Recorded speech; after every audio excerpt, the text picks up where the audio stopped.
Leigos são cristãos que participam ativamente de atividades da Igreja Católica, mas que não fazem parte do clero, ou seja, não são ordenados nem fazem parte da hierarquia eclesiástica. São fundamentais para o crescimento da Igreja e desempenham um papel importante em suas comunidades. O batismo é a fonte de todas as vocações, inclusive para a vida leiga. Começa agora o programa Haja Luz, com o tema A Importância dos Leigos na Igreja Católica.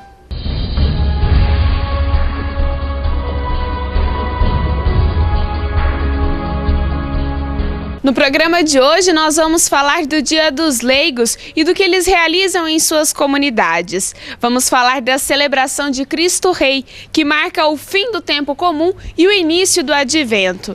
E ainda, uma exposição do Santo Sudário em um shopping aqui na cidade de Bauru durante todo o mês de novembro. E uma entrevista mostrando o balanço das obras sociais na Diocese de Bauru.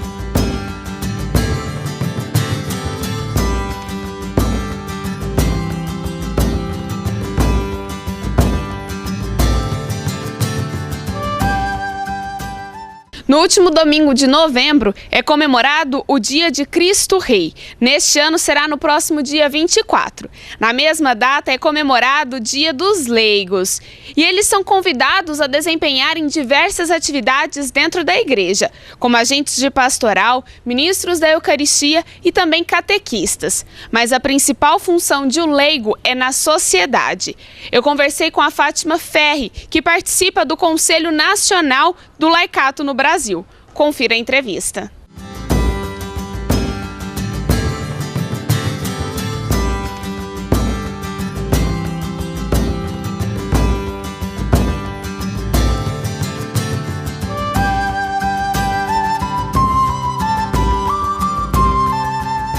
Fátima Ferri, ela é presidente do Conselho de Leigos aqui da Diocese de Bauru. E ela também trabalha, tem um dia agitado, tem família.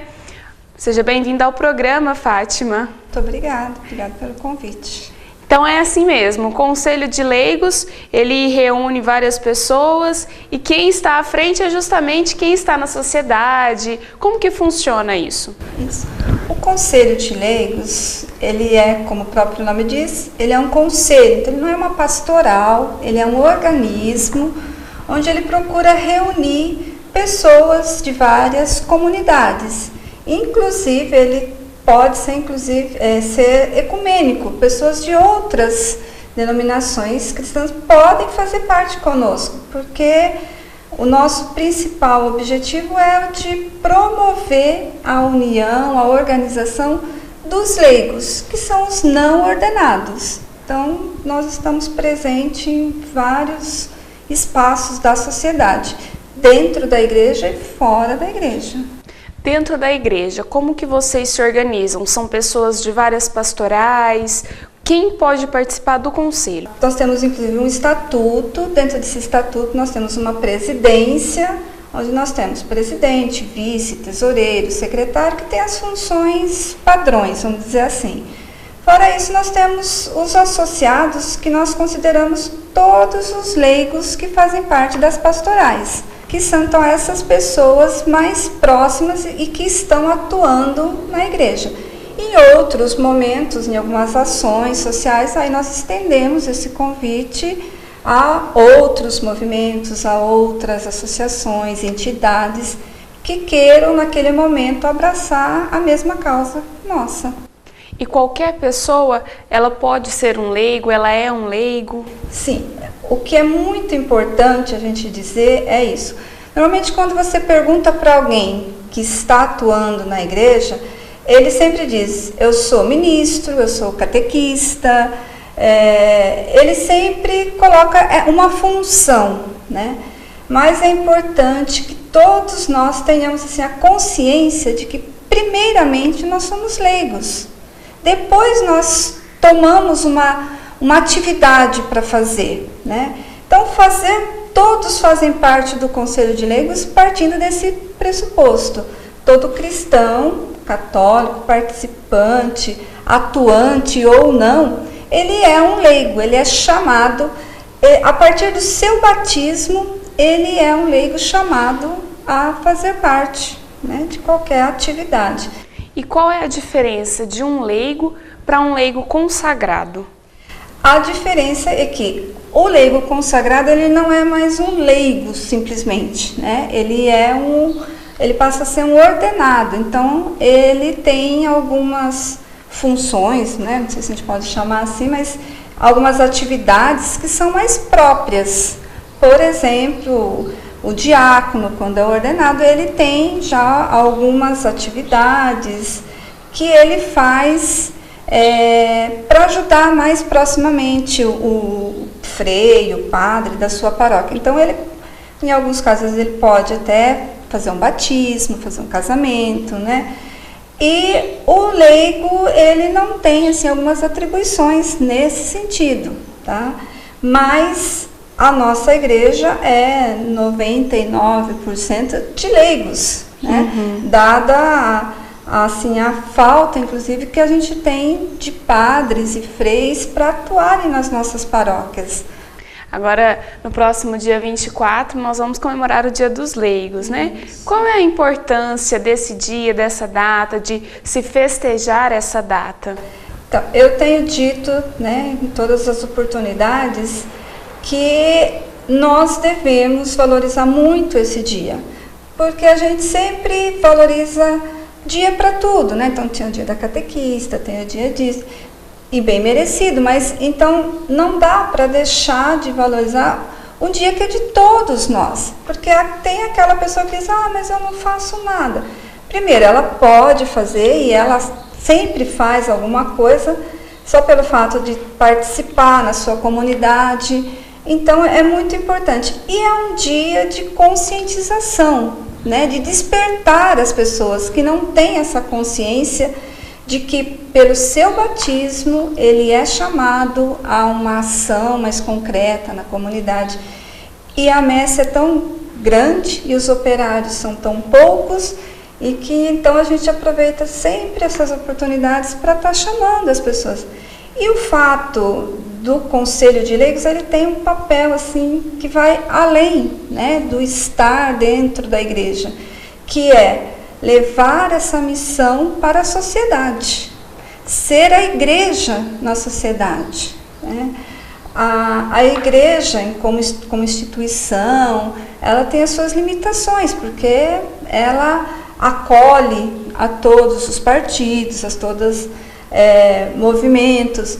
Então, o Conselho de Leigos, ele tem o que a gente chama assim, é o seu papel político na sociedade. E o Conselho de Leigos, no nosso caso, eu estou aqui como diocesano, mas nós temos toda uma organização regional, nacional.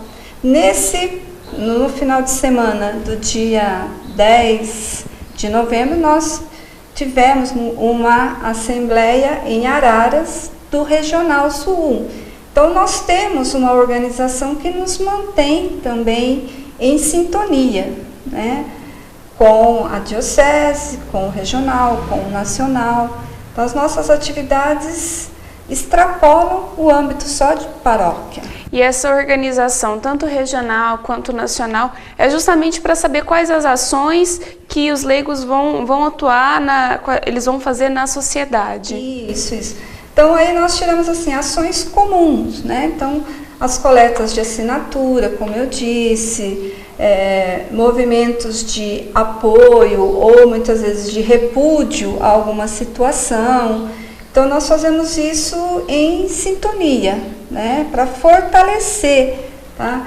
Então, é importante a gente sempre dizer, nós procuramos fazer as nossas ações, as nossas atividades, sempre em sintonia com os documentos da igreja, né, com os documentos da nossa diocese. Nós participamos, inclusive, na preparação do plano diocesano de pastoral da nossa diocese, pela ocasião do Jubileu de Ouro que nós vamos comemorar. Então, nós somos chamados a estar junto, a preparar esse documento. Então, isso, sim, muito nos honra. Fátima, muito obrigada pela sua entrevista. Eu que agradeço. A gente vai para um rápido comercial e volta daqui a pouco, não saia daí.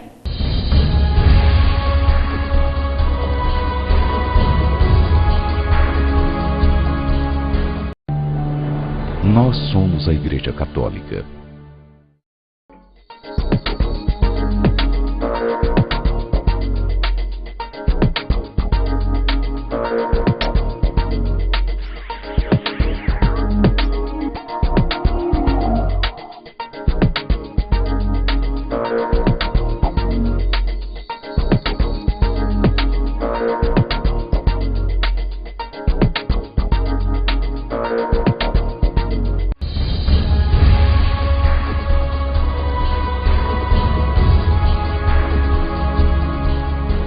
A Diocese de Bauru recebe neste mês de novembro a exposição internacional Quem é o Homem do Sudário, no Boulevard Shopping Nações. A missa inaugural foi com Dom Caetano Ferrari. A exposição, que esteve no Rio de Janeiro durante a Jornada Mundial da Juventude, veio para Bauru numa parceria entre o shopping, a Universidade do Sagrado Coração e a Diocese de Bauru, dentro da programação cultural do Jubileu. No local, foi montada uma capela, réplica daquela em que Jesus teria realizado a Santa Ceia. E é nela que os padres da Diocese irão celebrar missas diariamente. A primeira foi celebrada por Dom Caetano no dia 4 de novembro. Logo após, ele visitou a exposição. Ela é importante do ponto de vista religioso, do ponto de vista também científico, cultural. Ela alimenta a fé na ressurreição e também fortalece as nossas convicções na verdade do Jesus histórico, que ele não é um mito, ele realmente existiu. Quem sabe alguma pessoa que está afastada da sua vida religiosa e de fé, vindo ver aqui, se sinta tocado, né? E movido aí pelo Espírito Santo para retomar a sua vida de fé. A exposição possui 30 painéis que contam a história do Santo Sudário. Aqui, as pessoas encontram uma réplica do lençol que teria envolvido o corpo de Jesus Cristo. O original está guardado na Catedral de Turim, na Itália. Os painéis contam a trajetória do lençol após a morte de Jesus e mostram os estudos científicos que analisaram o pano e o sangue contido nele. Além disso, foi montado um holograma em 3D do Santo Sudário, que mede cerca de 2 metros de altura, e uma estátua em bronze que reproduz as dimensões legítimas do corpo de Cristo. Quem esteve presente garante que vai voltar. Muito bonita, e pretendo voltar e trazer minhas crianças da catequese. Porque eu achei muito bonita, assim, e a gente precisa explicar para as crianças o que é isso aqui, né? Então a gente vai tentar trazer. Nós moramos aqui perto, a nossa paróquia é aqui perto também. Então a gente vai tentar trazer as crianças. Eu fiquei emocionada e eu achei bem organizado, assim, gostei muito. De acordo com a organização da exposição, só no primeiro final de semana, mais de 2.000 pessoas passaram pelo local. Acho que mais de 2.000 pessoas já passaram pela exposição em 2 dias, então isso é bem bacana e a repercussão tem sido bem positiva também. Lembrando que a entrada na exposição ela é gratuita. Falando sobre os leigos, eles são de extrema importância na sociedade. Na Diocese de Bauru, a participação na área social tem crescido. Eu conversei com Edmundo Albuquerque sobre um balanço do ano de 2013 nos projetos sociais. Confira a entrevista.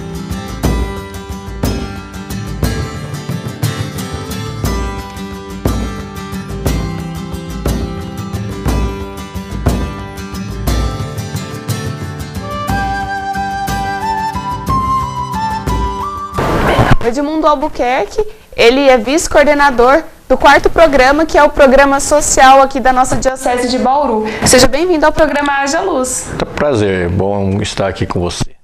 Bom, a gente está fazendo um balanço do ano de 2013, Edmundo. Como que foi na Diocese nessa parte social?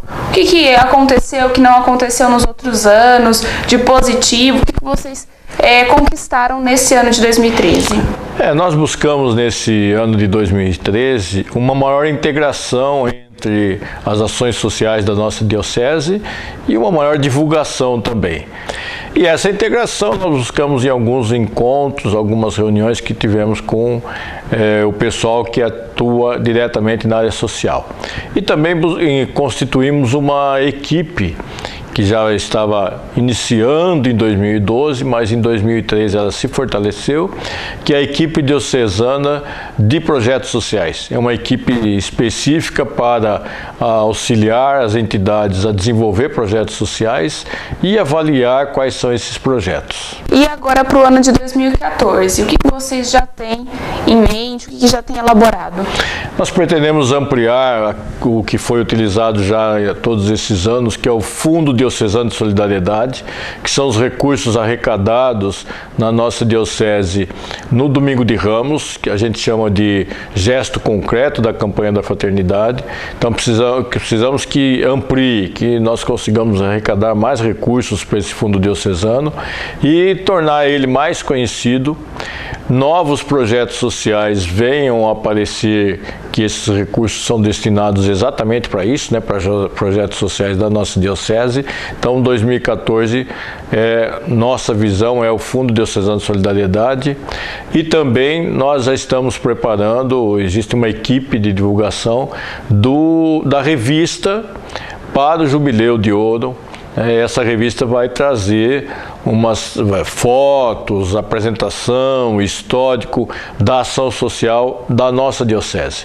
Então, pretendemos também nessa revista ampliar.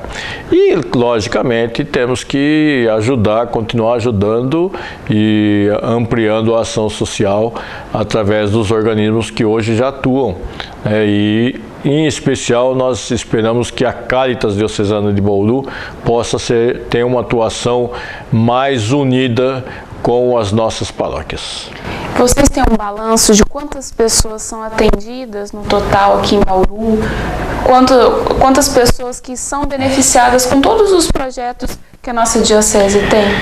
É muito difícil você entrar em números, porque são várias formas de atuar, né? Eu destaco sempre, olha, nós temos setores que às vezes a sociedade nem percebe que é a Igreja Católica que está ali, né? Você pega a Vila Vicentina, por exemplo, que é importantíssima na nossa cidade, pela Igreja Católica.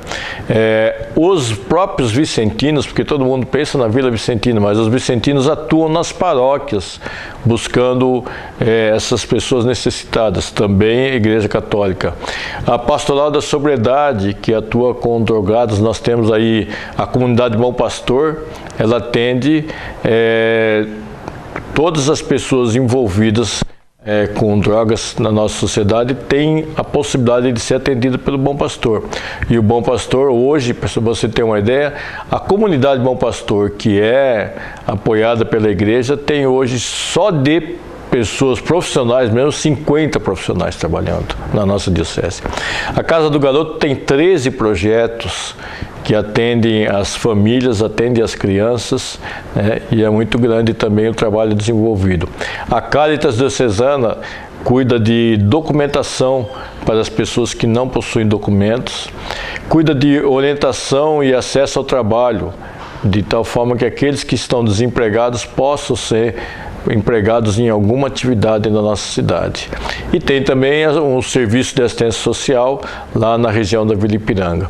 Então é difícil nós mensurarmos todos esses trabalhos, né? Porque nós trabalhamos em várias situações. Isso nós estamos falando de Bauru, sem citarmos Agudos, que também tem Vila Vicentina, sem citarmos o trabalho que é feito em Arealva, em todas as outras cidades da nossa diocese, né, que estão atuando. Além das paróquias que tem os grupos também, né, os grupos menores que também atendem essas outras pessoas, né? Exato, nós temos algumas paróquias fazem trabalhos específicos, né?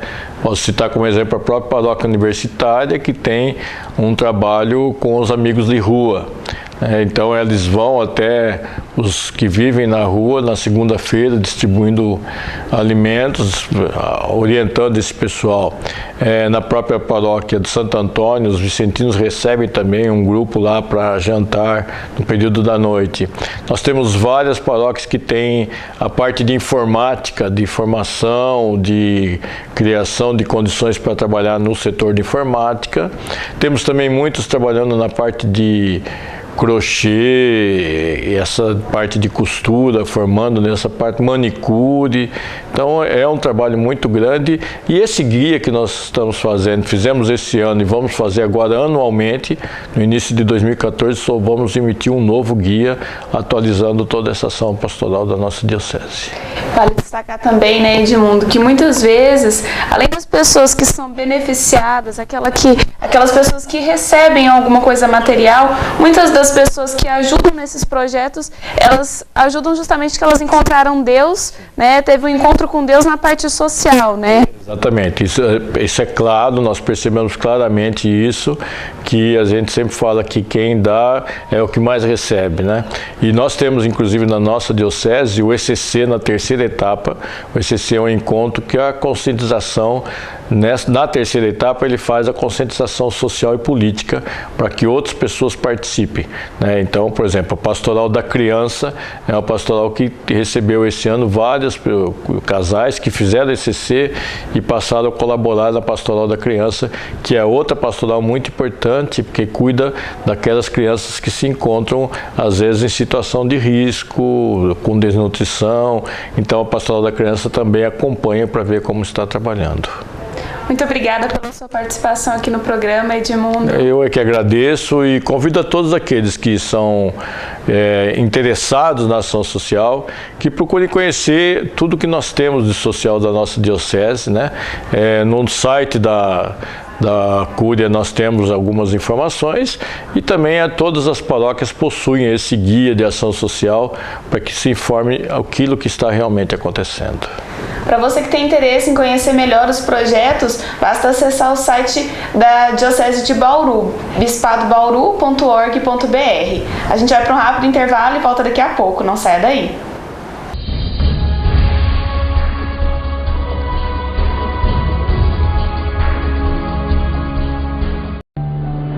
Nós somos a Igreja Católica.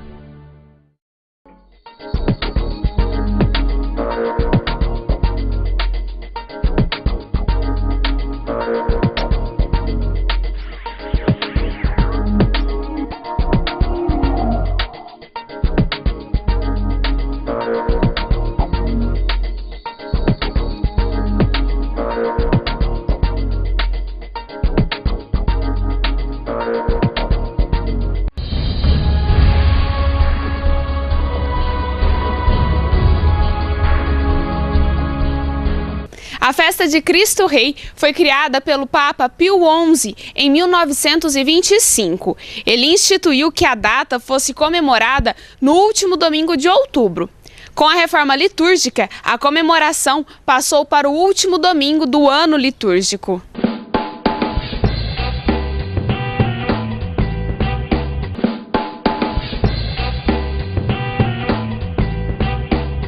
A solenidade de Cristo Rei é uma das festas mais importantes no calendário litúrgico. Ela prepara os cristãos para o início do Advento, que começa logo no primeiro domingo de dezembro, e motiva os católicos a reconhecerem que o líder da Igreja é Cristo Rei. O Papa Pio XI instituiu essa data para que todas as pessoas entendessem que tudo começa e termina na plenitude de Cristo. A realeza de Jesus ficou escondida até os 30 anos de idade. Depois, durante a vida pública, Jesus falou sobre o seu reino. Quando Pilatos pergunta a Jesus se ele é rei, ele responde que o seu reino não é deste mundo e que é rei do reino do seu Pai. Quando ele foi crucificado, uma placa foi colocada em cima da cruz, satirizando quem ele era: Jesus de Nazaré, Rei dos Judeus. Rexis tu? regnum meum non est hoc mundo. Si esset, utas ministri mei isto sic tradere mei. Si dicent. Ant malca, ergo rex. Ego hoc natus sum. Testimonium veritati perebeam. O Haja Luz de hoje fica por aqui. Curta a nossa página no Facebook e acesse outras edições. facebook.com/TV Haja Luz. Você fica agora com um momento de reflexão com o bispo da Diocese de Bauru, Dom Caetano Ferrari. Até mais.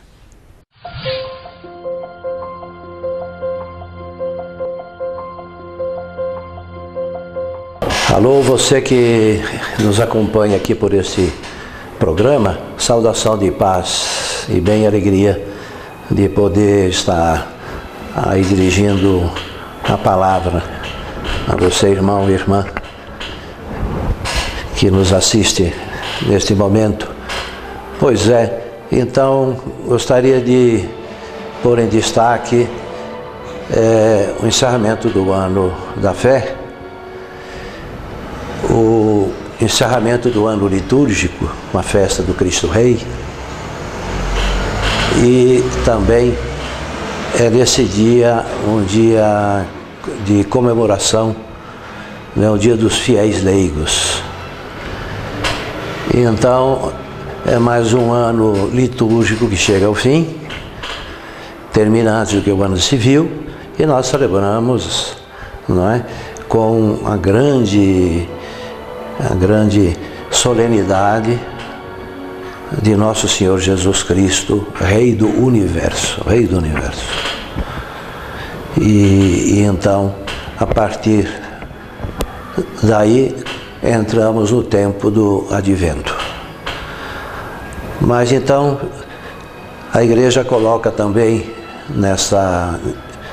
neste ano, no encerramento, coloca também o encerramento do ano da fé, o ano da fé, que nos animou ao longo de todo esse tempo, convocados que fomos, não é, pelo Santo Padre, o Papa Emérito Bento XVI, e sempre dando destaque ao tema da fé, a importância da fé. E a importância também dos leigos na igreja, a importância dos leigos na igreja. Você também que nos ouve, você deve ser aí participante de alguma comunidade de igreja e você sabe, não é, o significado do ano da fé, que foi estabelecido assim pelo Santo Padre o Papa, com o desejo de aprofundamento da nossa fé. Uma fé muito esgarçada, muito assim, muito light, né? E então a necessidade de a gente aprofundar aquilo que é essencial da nossa fé. E nós temos essas virtudes teologais, a fé, a esperança e a caridade. E precisamos ter firmeza naquilo que é essencial da nossa fé, para a gente não se deixar aí entrar na confusão do mundo moderno. E também, encerrando o ano, nós somos chamados a meditar e a rezar em favor dos leigos, são muito importantes na igreja. E a igreja não é o Papa, o Bispo e os sacerdotes e diáconos ordenados. A igreja é a grande família de Deus, a grande família de Deus. E desde o batismo, todos nós somos membros desta igreja, participamos dessa igreja. Você também, não é? Faz parte. E todos temos a vocação comum ao sacerdócio de Nosso Senhor Jesus Cristo, não é? Participando do sacerdócio dos ministros ordenados, com a função de ensinar, de evangelizar, de santificar, de celebrar o culto e de praticar a caridade, de operar no bem pela força do Espírito Santo. Então desejo a você que nesta celebração de encerramento do ano litúrgico, você faça assim uma renovação, tenha a oportunidade de uma renovação, não é, da sua fé, e o Senhor envia o seu Espírito Santo, derrame sobre você, sobre sua família, os dons do Espírito Santo. A saudação a você, uma saudação também, de novo, de paz e bem. Com a minha bênção, o Senhor vos abençoe e vos guarde. Amém. O Senhor vos mostre a sua face, se compadeça de vós. Amém. O Senhor volva para vós o seu rosto e vos dê a paz. O Senhor vos abençoe em nome do Pai, do Filho e do Espírito Santo. Amém.